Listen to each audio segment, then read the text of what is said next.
بابا جی فرماتے ہیں، مجھے سبحانے کا لفظ اس لیے پسند ہے کہ میں سندھ سے بہت پیار کرتا ہوں۔ سندھ ہمارا ایک بہت پیارا صوبہ ہے۔ اس کے لوگ بڑے پیارے لوگ ہیں، اچھے سائیں لوگ، گانے بجانے والے، ادب کرنے والے۔ میں نے سندھ میں تھرپارکر میں بڑا وقت گزارا ہے۔ میں انہیں آج بھی یاد کرتا ہوں۔ انہوں نے مجھے بڑی محبت دی، میں اس کا بدلہ نہیں دے سکتا۔ سبحانے ایک لفظ ہے جس کے معنی ہیں آنے والی کل۔ ہمارے پاس چونکہ آنے والی کل کے لیے اردو میں کوئی لفظ نہیں ہے، میں سبحانے لفظ استعمال کرتا ہوں۔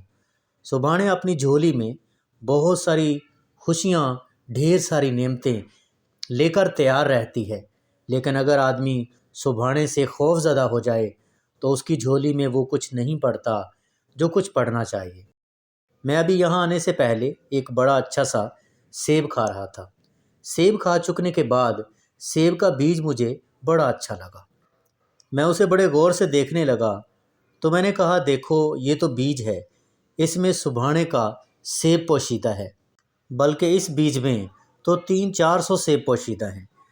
اچھی بات ہے کہ سبحانے کے لیے اپنے آپ کو تیار کیا جائے، اور میں یہ سمجھتا ہوں اور میرے بابوں نے یہی بتایا ہے کہ اگر آپ اپنی خواہش کو، اپنی تمنا کو، اپنی آرزوؤں کو ذرا سا روک سکیں، جس طرح آپ اپنے پیارے ڈوگی کو زنجیر ڈال کر رکھتے ہیں، اپنی آرزو کو بھی زنجیر ڈال کر رکھیں، اسے گھمائیں، نچائیں، کھلائیں، ساتھ ساتھ رکھیں اور باغ کی سیر کو لے جائیں، لیکن اس کو اپنے اوپر حاوی نہ ہونے دیں۔